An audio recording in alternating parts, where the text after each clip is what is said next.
All right, we want to come back to our discussion here in studio, and I'll give you the opportunity to respond to Honorable Kajuju. She talked about other ways of resolving this political impasse that, we already suffered a big blow with the economy. Mama Mboga, she mentioned, is suffering. Really, if there could be another way apart from the protests and demonstrations.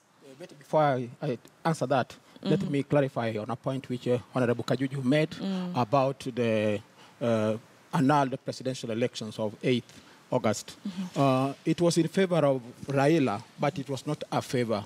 The Supreme Court found out irregularities and illegalities in the process of election and ruled that we go for fresh elections after 60 days. And in the process, these illegalities and irregularities were not corrected.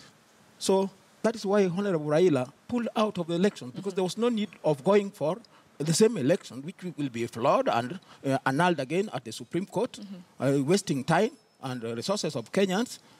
Instead, now, NASA is calling for the People's Assembly to organize for fresh elections after 90 days. And that means NASA does not recognize the elections which were held on 26th of October. Right. There was no election because the elections must be lawful. The turnout was low. Only 3.5 million people voted, turned out to vote. And then IEBC donated 4 million votes from nowhere. So that means it was a vote of no confidence instead. All right, but I mean, as things are right now, the status quo is that there is a president-elect, Uhuru Kenyatta, and indeed there was an election that was conducted on 26th of October. Whether NASA has a problem with that particular election, well, we wait to see. But the thing is, what about pursuing a court process like the one on in the August election? What is the point? It will be annulled, and then we go through the same process, wasting time. Look at it. Even if you believe that 7.5 million people voted, Kenya has 19 million people registered voters. So where are the 12-point-something million voters? You want to tell me that they are all dead? They are there, and they are watching us now. They want to have a say in how they are governed. All right. Yes. Honorable Kajuju, Raila Odinga is on record saying that, this is not about him. Earlier you said that, it seems that this is just about the man Raila Odinga. But he said that this is not about him. It's not even about him wanting to be the president of this country, that he's fighting for a just political environment, a just, credible electoral process, even moving forward. Do you find any importance in that statement that he made, that indeed this is about our future elections, that we've always had issues to do with the other elections that we've had, and then this really is to hopefully correct the mistakes of the past? If he's speaking as a statesman, I would agree with him. But he's not speaking as a statesman. And Senator Oluoch ought to know that much as there are 19 million registered Kenyans, even on the 8th of August, it's around 15 million Kenyans who voted. So it's very unlikely that 19 million Kenyans would come out and vote. In this last election, the 26th of August elections, or 26th of October, the IEBC did not donate. It is only 25 constituencies that did not vote out of 290 constituencies. When IEBC was announcing results, and I was in Bomas from day one up to the last day, the president was declared the winner. The president had even votes in Kisumu County. He got 800 votes from Kisumu. What does that tell you? That if the people were allowed to vote, because that is what Honorable Raila was trying to stop. If the people were allowed to vote, well, according to IBC, you had your time. You had your time, Senator. But you are lying. Do you believe, if you know what happened in Kisumu, do you believe there was voting in Kisumu, if I'm not wrong? So the numbers by IBC... They cooked them. Okay. You saw what happened in Kisumu. There was no voting, honestly. The problem with NASA and the NRM as it is now, they imagine their own lies and they tend to believe those lies. There was voting, and if indeed they believed that there was no voting, the more reason why they would have gone to the Supreme Court. Why are they shy? Yet this is the Constitution. Let me tell you, Betty, you cannot purport to use the Constitution on one hand and then ignore part of the Constitution on the other. They're trying to say we are using Article 1 to go for civil disobedience, which is not even provided for in the Constitution. Right. But they're ignoring Article 140 that says if you're dissatisfied or aggrieved by the results of an election, go to the Supreme Court. So what is these double standards that we're experiencing? But at the end of the day, what we are saying is this. We do have to go the route that Honorable Raila is trying to tell us that is the correct route. Let us go to court if they want to challenge it in court. But if indeed they really want dialogue, the president has said there is no problem. A dialogue is a conversation between Kenyans and among Kenyans every other day. And how do we utilize that right? It is through the people's representatives who are in parliament, either National Assembly or the Senate, where they bring in amendments. If they want to amend the Constitution, there's no big deal about that. The Constitution can be amended.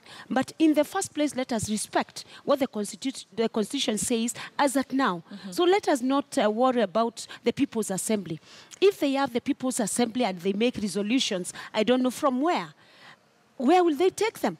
Because for them to be valid, for the resolutions by the People's Assembly, assuming it is there, to be legit, they must undergo a process, either to be ratified through the court process or through the parliamentary processes. So where will they take their resolutions, assuming they come up with them? They believe they have the people. But which people? At the end of the day, they are causing more harm to themselves and to the people themselves. When they imagine that they want to protect the same people. All right, Honorable the People's Assembly, Betty, allow me to comment on that. The People's Assembly is just one wing. It is not working in isolation. We have elected leaders who are also in this process. What I would like to remind Florence is that Jubilee is taking us back where we are from. He's aware of the time when the authorities were not listening. They wanted their way and had it. That was during one-party rule, and that is why that's where they are taking us back.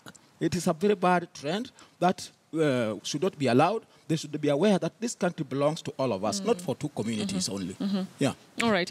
I was going to ask about maybe more clarification about this People's Assembly. We've seen the demonstrations in the last couple of weeks, and, you know, they were agitating for the reforms, the irreducible minimums, but that did not really work, you know, in favor of the demands that NASA had.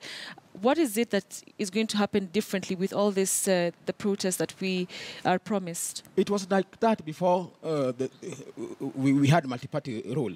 It started like that. And you will agree with us that it will bear fruit. The People's Assembly will continue to picket, which is allowed in law, and demonstrate. That is allowed in law. And my colleague can prove otherwise. It is there in the Constitution. Right. So that we can be heard if we cannot sit at a table and dialogue. The best thing for us is to dialogue. But then if we are not given that opportunity, then we use the people who have the sovereign power. And this word dialogue really has been thrown all over the place for the last couple of weeks. And, you know, just trying to understand what dialogue means. I mean, it is important. I don't know if, Florence, you think that, you know, it's time that, you know, everybody, you know, unsits from their high position and actually puts the interest of the Kenyan person first. This dialogue, what is it all about? Because we've had the Deputy President saying that, you know, we can talk, but nothing to do with the election and the electoral process. The President in the past has said we can talk. He was not quite clear on exactly what. Raila Odinga has said, also has been on record saying, yes, we can have a conversation about the electoral process. So what is this dialogue? What is the end game of a dialogue between two parties? Betty, around 68%, if I'm not wrong, of Kenyans resolved to have a new constitution, which was passed and promulgated in 2010. That constitution has everything. It is said to be the most progressive constitution in the world. And much as there are some issues, about 20%, that we felt can be amended in future, it is a good constitution. And it contains every process that one may think of, whether it is the electoral process or whichever processes that are there. when the deputy president said that we cannot have talks on the electoral process, Yes.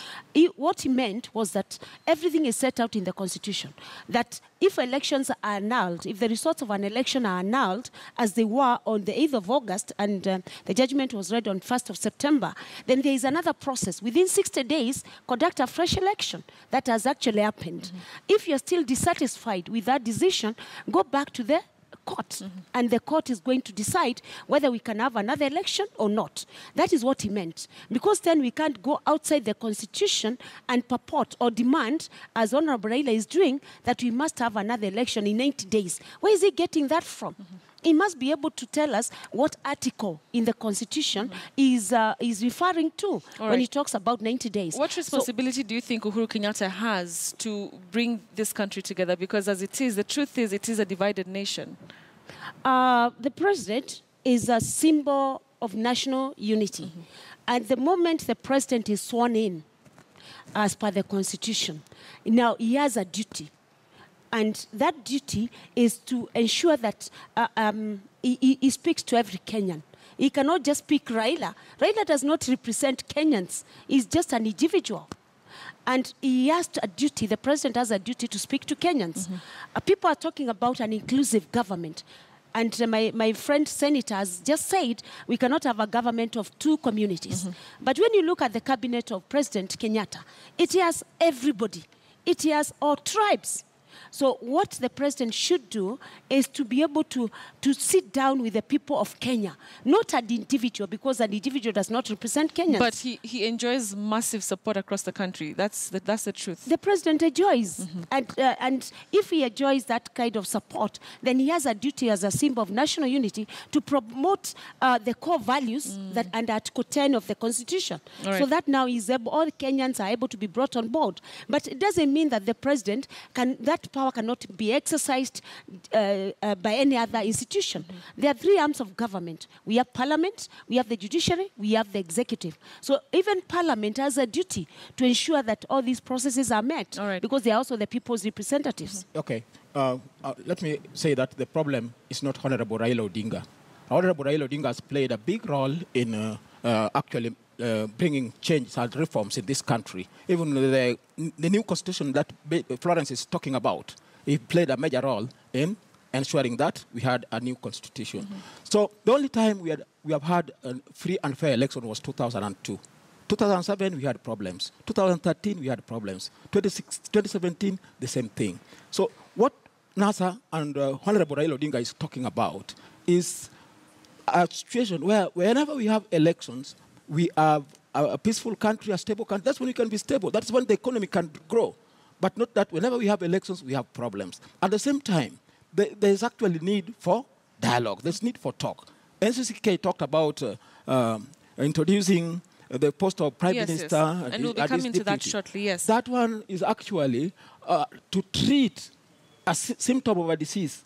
That is not the problem now. Where are they talking about it now? Where have they been? We talked about Okoa, Kenya. They just kept quiet, and it was scuttled. There is need to amend the constitution so that the governance is all-inclusive. All right. Yes. You've talked about dialogue. Maybe you could just explain to us, what does dialogue mean to your side? Dialogue in this situation is how we can have free and fair elections and how we can amend the constitution to bridge the gap in governance, so that we have an inclusive government where others do not feel left out the way it is at the moment. Okay, so you feel like there are a section of Kenyans who feel that they are left out. They are not part of it. It is, just as I said, it is two communities who are enjoying power, and they want the status quo to remain like that, which is not fair. All right, so we'll take a break. We're coming back to continue with the conversation, and also we'll be looking at that proposal by NCCK. Both sides of the political divide have come out to not really support it entirely, and we'll be getting deeper into that conversation here on the Should Don't Go Away.